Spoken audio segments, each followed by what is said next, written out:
Thanks everyone for coming today. I'm Amanda Opitz, I'm the communications coordinator. Thank you for coming.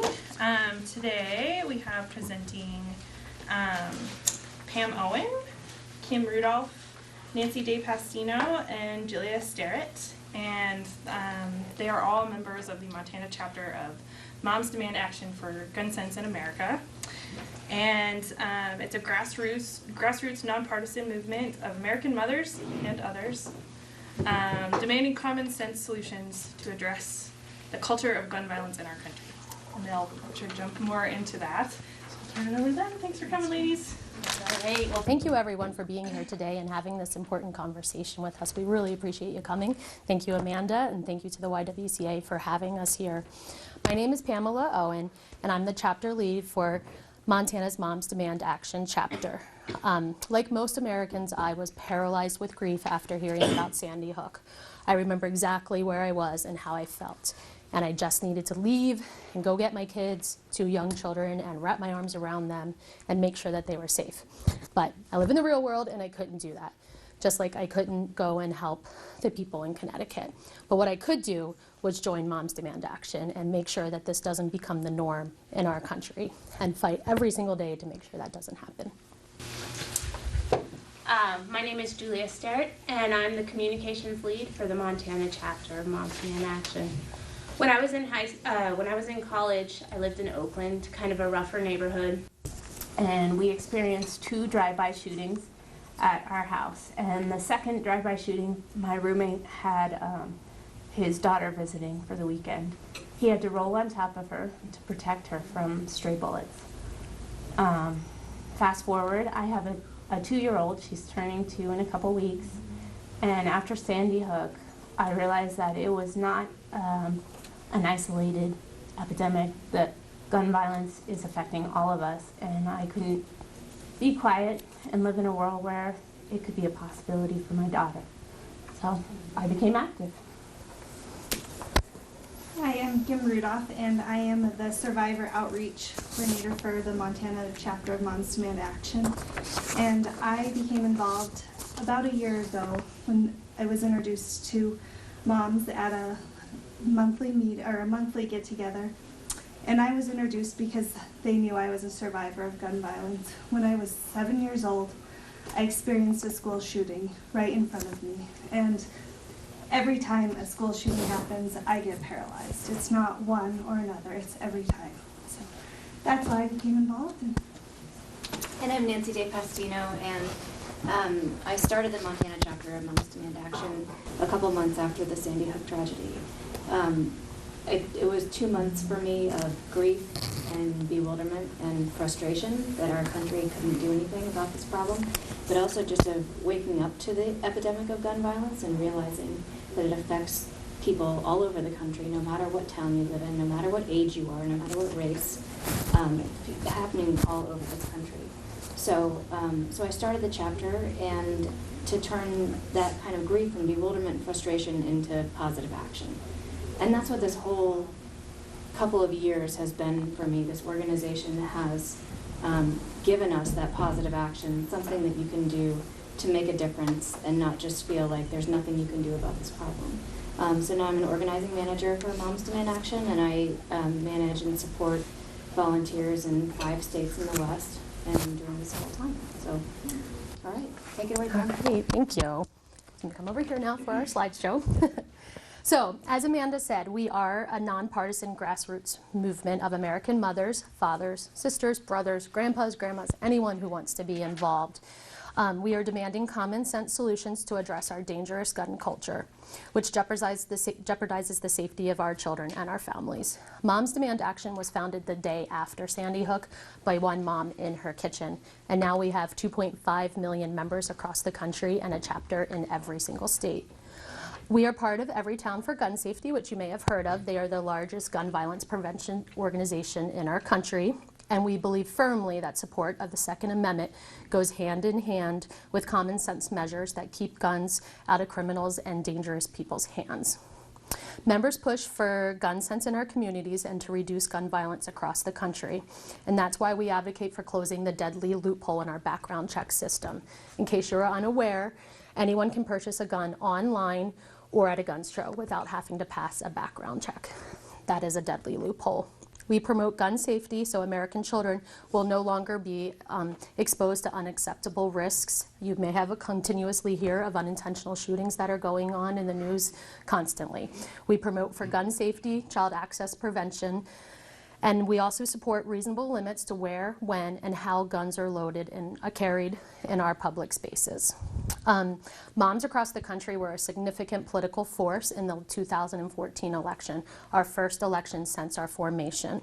Our voices were heard loud and clear, and most notably in Washington State, where we passed I-594, which expanded background checks to all gun sales in the state of Washington. Huge, huge support came from across the country. There's also been, in 2014, 6 states passed major domestic violence legislation that protected families and kept guns out of abusers' hands. These states were Louisiana, Minnesota, New Hampshire, Vermont, Wisconsin, and Washington. In 2015, we also have had some significant success. There was dangerous gun legislation passed in Michigan, which would allow easy access to domestic abusers, and that was vetoed by Governor Rick Snyder in Michigan after supporters across the country gave an outcry and showed their support that that should be vetoed. We also have a network of survivors, which is growing every day, that Kim is running here in our state. It's a huge, huge, important part of our organization. So you may be asking, what is gun sense? It's the simple idea that we can do more to keep families and communities safe from gun violence. We believe that as Americans, we do not have to tolerate 31,000 gun violence deaths every single year. We're going to do a little mic change here. Guess I'm mic'd up. All right. Our senior research team at Everytown for gun safety released an extensive study in July of 2004. And the study shows the link between guns and domestic violence. And I'm going to base most of the facts and statistics that I'm going to share with you came out of that study.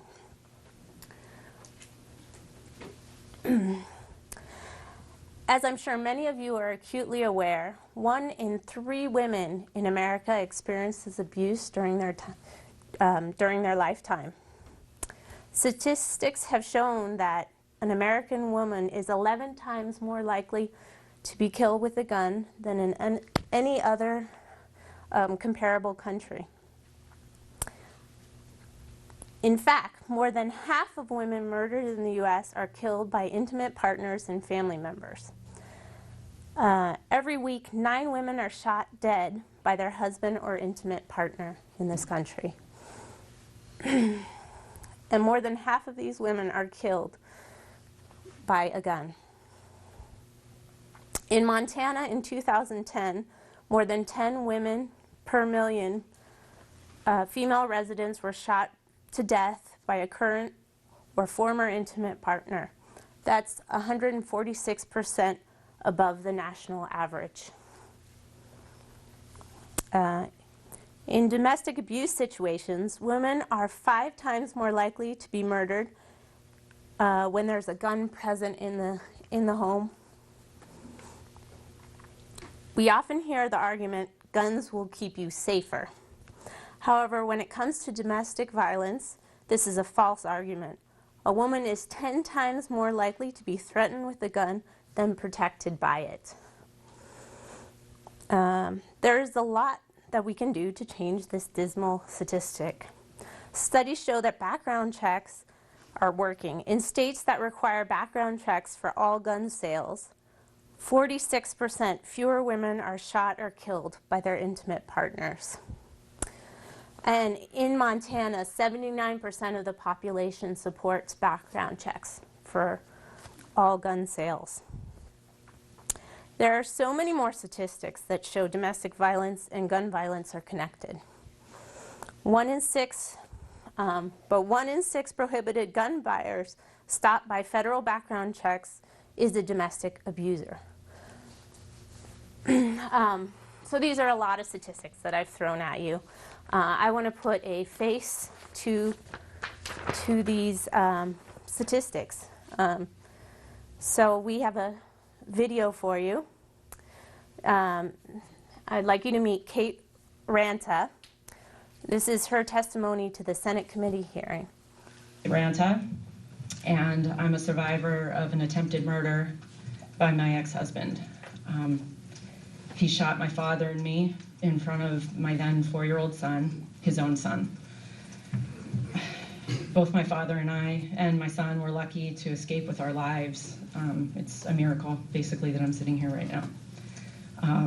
And it's also an honor and a blessing to be here to celebrate the progress that's been made under the Violence Against Women Act, and to talk about the work that we still need to do, obviously, especially when it comes to protecting women from gun violence. So on November 2nd, 2012, it'll be almost 2 years now, my worst fears were realized.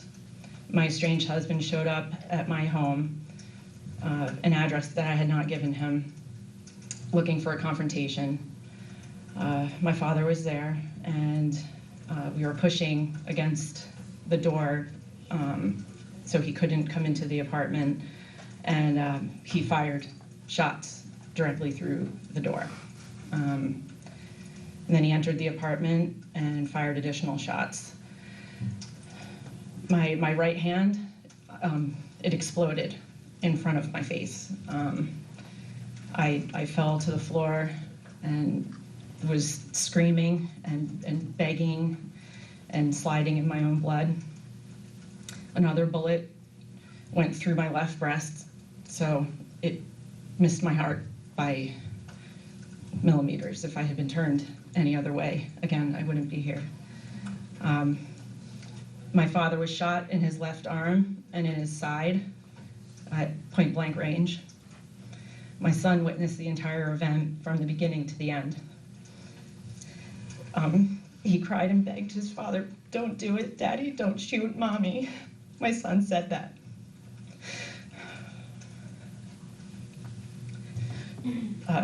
By miracle, we were able to exit the scene.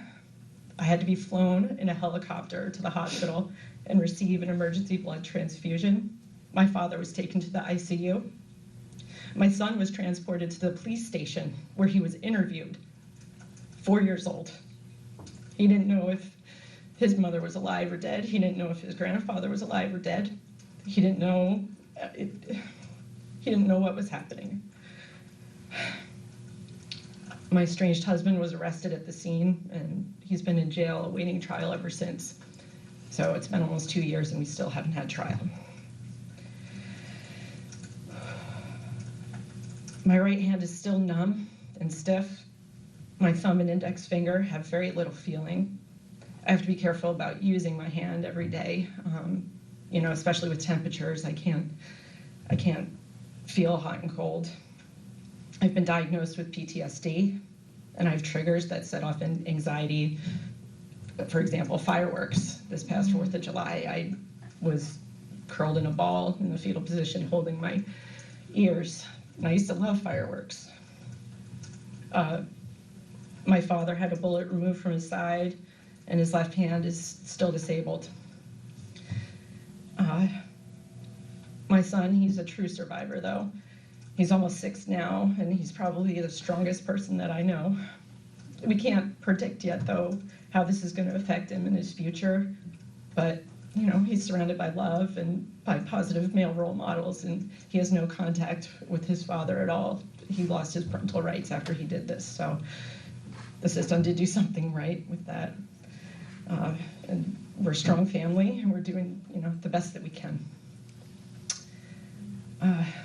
The healing process post-shooting has been long and difficult.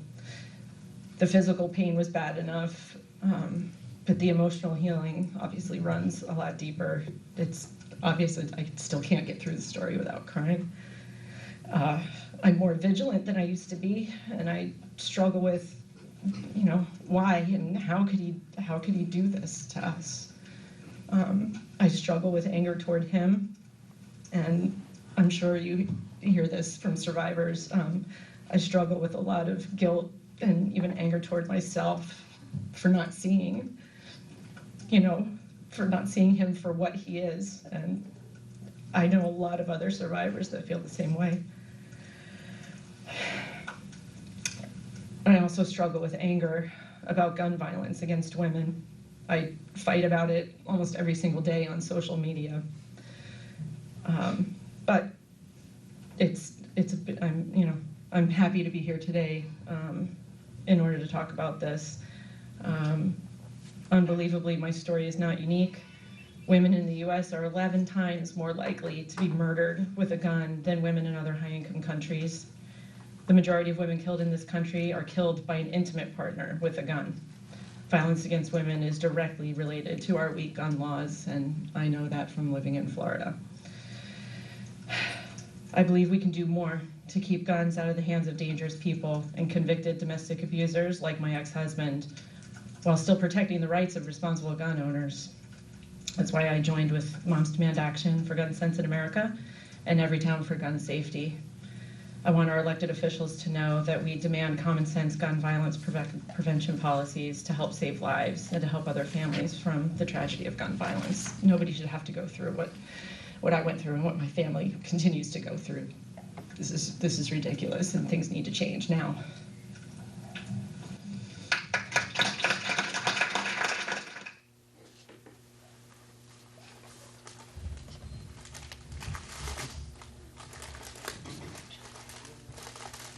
Hi, I'm Kim Rudolph. I am, like I said earlier, I'm the survivor outreach volunteer for the Montana Moms Demand Action.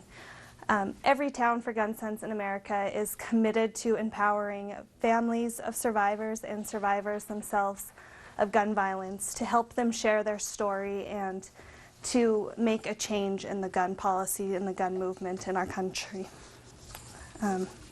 We need survivors to speak out. Survivors put a face on to what Julie, the statistics, and they are so powerful. It is really hard to look a survivor in the face and not have compassion and want to hear their story and to help them change it. So survivors can speak out to their community, to lawmakers, to everyone that they know, and help put that face and share or get the laws changed and talk about get the conversation going for gun sense. And so we would love survivors to speak out, but more than anything, survivors can make connections with other survivors, and that is a really powerful healing experience. So with that, I am the survivor contact, so if you know anyone that is a survivor of gun violence of any sort, or you are yourself, please share my contact information.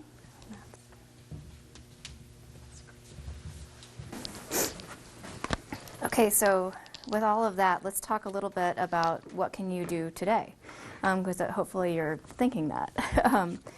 Right now our legislature is considering 3 profoundly dangerous bills. This legislation is the front line of the gun lobby's efforts to roll back core legal protections that ensure public safety. These bills would force colleges and universities to allow guns on campus, remove local authority to keep guns out of public places like parks and government buildings, allow concealed carry statewide in places where alcohol is served, and allow people to carry concealed loaded handguns in public without training, without a license, and even if they've been convicted of weapons offenses. Let's break those bills down. So first there's Senate Bill 143. This is forcing colleges to allow carry of loaded handguns. Under current law, public colleges and universities decide whether to allow guns on campus. This bill would remove the authority for schools to make this critical public safety decision, forcing each campus to allow the carry of loaded concealed handguns. Montana's universities oppose this law, and they've made that very clear in years past when the legislature has tried to pass the same exact bill. Heavy drug use and alcohol elevate dangers posed by guns, and those activities obviously occur more frequently on college campuses.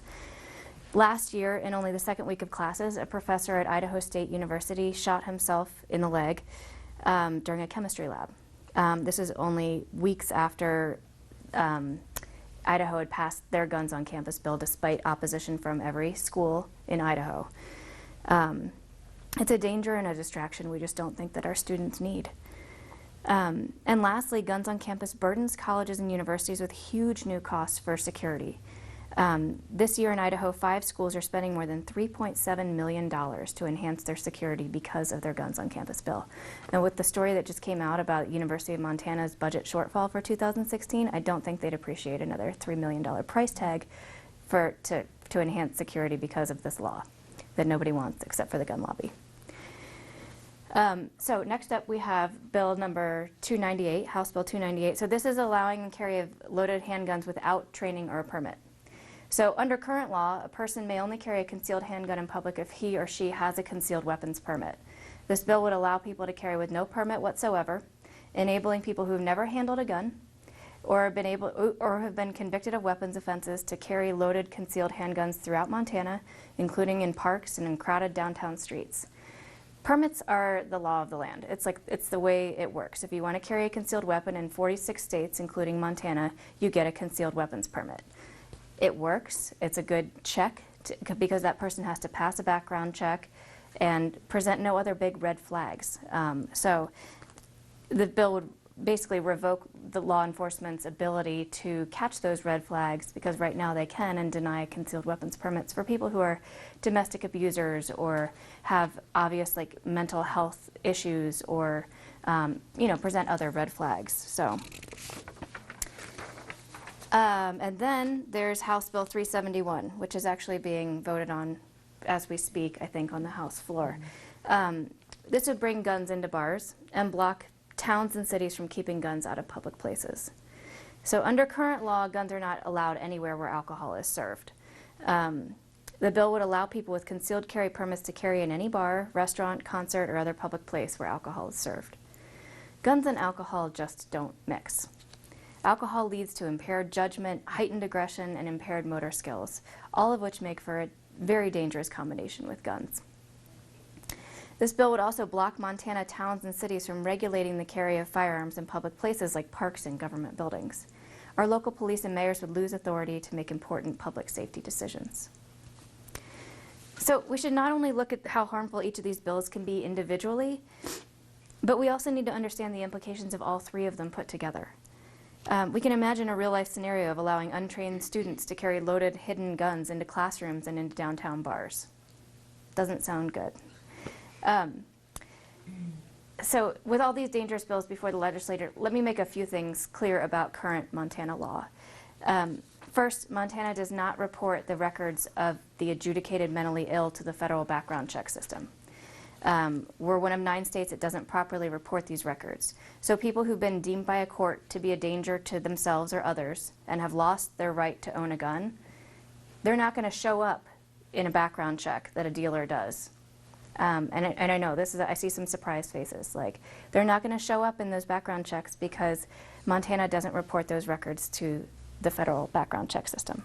So Ellie Hill has just presented a bill in the House to fix, it's called either Fix NICS or we call it the Fatal Gaps bill, to fix that problem because it's a big loophole. And second, the biggest loophole, Montana doesn't require background checks on every gun sale. You can go online, you can go to a gun show and get a gun with no questions asked. So, I mean, you tell me, if you knew you couldn't pass a background check, where would you go to buy a gun? We need to pass a background check bill in Montana. We're probably a little bit far away from that because we need to take these baby steps to get through the legislature. So you have to ask yourself, how can we, with the legislature, what the legislature is doing right now, how can we possibly talk about expanding the rights of law-abiding gun owners when we haven't even identified or established who those law-abiding gun owners are. We don't have the mental health records in the system. We don't do background checks on people. We don't know who those people are. So what the legislature is attempting to do here is reckless, and it puts the people of Montana at serious risk. And I can say, I know, the Montana moms are not going to take that lying down. So the good news is Over the past few weeks, we have been working really hard to keep the dangerous legislation that Nancy spoke about from passing. We've mobilized, and members have emailed and called legislators. We've testified in front of the House Judiciary Committee. People have written letters to the editor and reached out to fellow Montanans to make sure our voices are heard. It's going to take the voices of all concerned Montanans to make this happen. That's why we are working every day hard to grow our movement. So you may be asking yourself, what can I do? How can I join this movement and make change? Well, there's several ways you can get involved. We need desperate help with outreach. We have over 7,000 members in Montana. We need help reaching them, engaging them all, getting them all active to stand up for what they believe. You can call, email, or write your legislator. It's very important to make sure you're talking to your friends and families just about these issues that we discussed, about gun safety, about gun sense. Have conversations with them to make sure their guns are locked and unloaded, especially if you're dropping off children at a friend's house. We need to have that difficult conversation with our friends and make sure their guns are locked and unloaded. Ask your friends and family to commit to gun sense. You can write letters to the editor. Most importantly, you can attend events like today and volunteer with us at events. We host numerous and attend many events throughout the year, and we're always looking for a team of volunteers. We recently tabled with Safe Kids Missoula at the Missoula Chamber of Commerce Health Summit, and we gave away for free 50 gun locks. To me, that makes me think there's 50 more safer families in our community. We are Montana's chapter of Moms Demand Action, and we are dedicated to the safety of our family and yours. We know everyone in this room cares about domestic violence prevention, and hopefully now understands the very direct relationship with gun violence. Here's an opportunity for you to do something about your concerns. We would love for you to join us and be part of our team. And thank you. We're here to answer any questions.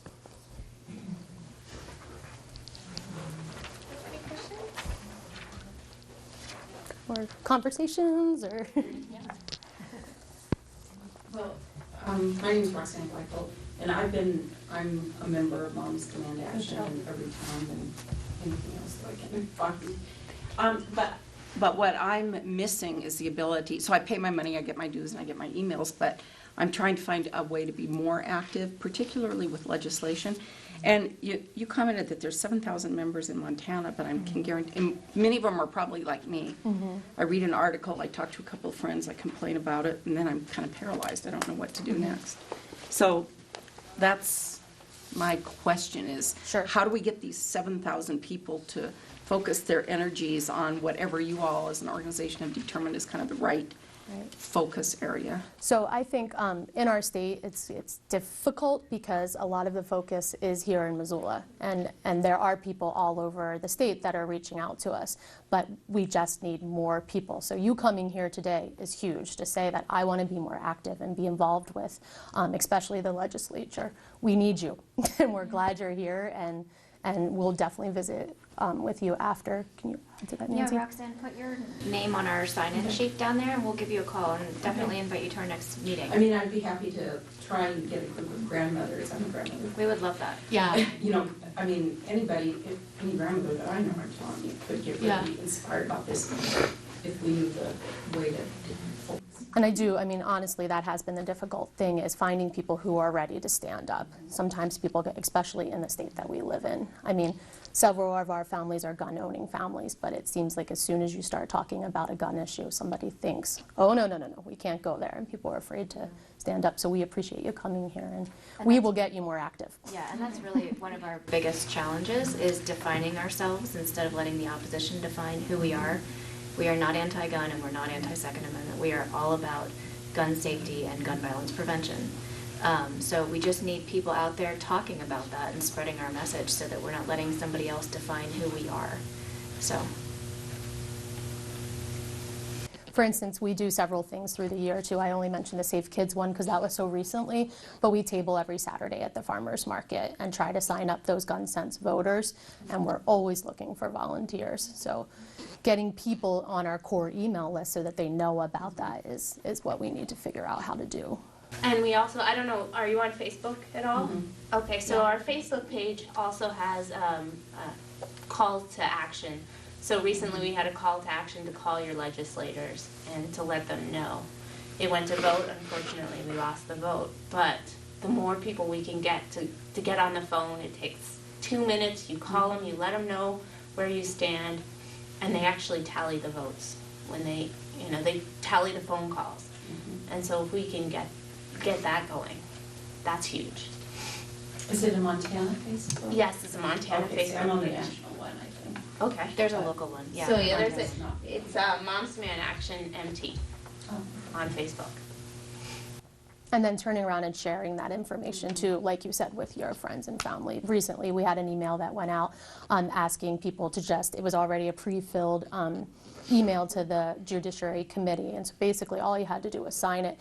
I know we've met people who said then they forwarded that on to their friends. So that's like, power in different directions, grassroots movements. Yeah, and I just heard from a representative yesterday that they've gotten a ton of emails on these bills. So it's working. We just need you to click.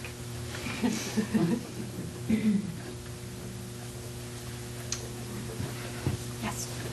First of all, that was an excellent presentation. Thank you all very much for doing that. Nobody nagged Max Baucus more than I did. And the last, for the federal background check, didn't do a bit of good. What obstacles are you guys running into from the gun lobbies and the NRA? Are they physically out there doing things to sabotage? We were just at the Judiciary Committee last week. Was it last week? Yeah, Tuesday. Testifying against these bills. And you would not believe, the opposition to these bills was nearly out the door. And then there was the gun lobby. Gary Marbett, sitting up in the front. He's like the president of the Montana Shooting Sports. Montana Sports Association. Yeah. Anyway, and he is like the face of the gun lobby in Montana. And it's unbelievable to me that then the Judiciary Committee goes and passes these bills despite opposition not only from us, the biggest gun violence prevention in the country, group in the country, the Montana Sheriff's Association, the Montana Chiefs of Police, the MEA-MFT, a domestic violence coalition, Human Rights Network. Human Rights Network. I mean, it was all the big public safety interests were And there saying, we don't want, and the city of Missoula was there. And Restaurants Association. Restaurant And the Association, Bank Bar bars. Association. I mean, it was impressive because we everybody thought was it was there. going to be us. Yeah. We And were then, really flogging on that door. we're not the only ones, fighting the gun lobby. We just need to kind of find our allies for whatever bill it is that we're working on and be strategic about saying, look at all of us. I thought that was enough of a showing to say, look at all of us. But anyway, so we shook a lot of hands that day, and we made a lot of contacts, and we're fighting these bills as they are trying to move them through the House. But it's going to take doing it piece by piece on, bill by bill, because you have to find your allies and work together. Well, it's the gun manufacturers that are funding the NRA. I mean, they're not getting all their money from membership. No. So unless we address them that are, making all these guns, then what else can we do? What besides? we can do is we can all join this movement. Right. If we get everybody who cares about this issue to say, yeah, I'm a member, or yes, I'm going to volunteer, or I'm going to go testify, or I'm going to write a letter to the editor, that's our power. Yeah. We have the power of the people, we have the power of public opinion. Absolutely. I was going to say the NRA might have a lot of money behind them, and they have a lot of years of experience. They have a lot of paid lobbyists. But what we have is the power of moms, the power of the community stepping up and saying, that you can't just control this conversation through money alone. And it takes our voices to step up to that.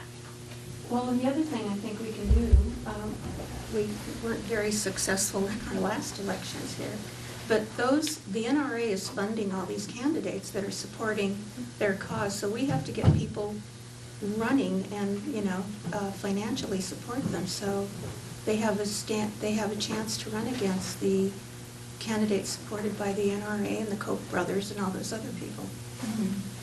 Yeah. I mean, Maybe some of you would like to run for legislature. in the last election, our organization did endorse candidates all over the country, and we were very successful, actually. The Democrats got kind of a blow in the last election, but it was a great election for gun sense voters. So, we are trying to put our foot in the door and get in and start with that political process. We're a 2-year-old organization. The NRA has been around forever. And I'm not here to trash the NRA. The NRA's members are very different than the NRA's leadership. The NRA members want background checks. The leadership doesn't. So, it's a very different, it's a huge difference between the membership and the leadership. But anyway, we really need to just get everybody's voices heard who want to speak up about this. And our organization does have NRA members that are part of the organization. So I think that's a huge, if you guys know people who care deeply that are NRA members or gun owners even, and they feel the same way we do, I mean, that's a huge, powerful message to send to our Congress people. I have a question. Yeah. So the one that it seems the most sort of striking to me is the bill about carrying firearms in places where alcohol is served. Mm-hmm. Is that the only tenet of that bill, or is it sort of masked in other things? I'm just trying to understand the rationale between why. Is it hidden in another bill, you mean? Or are there other parts to it? Because it's, or maybe you can just speak to what they spoke about, or the representative that introduced it, what the rationale was behind allowing that. I hate giving my opponents talking points, but and I can't, because I can't even make this argument. Their argument is that if you're going to dinner with your family and the restaurant happens to serve alcohol, you can't bring your gun in, even if you're having iced tea with your family. I don't know. I don't even know where to begin with that, But it is one bill. But it is one bill, and that is the main focus of the bill. But it also does take away the right of, or the power from the municipalities to say you can't have guns in government buildings or banks or bars. So, Missoula couldn't just decide that's a crazy law and decide not to go with it. Gotcha. Yeah.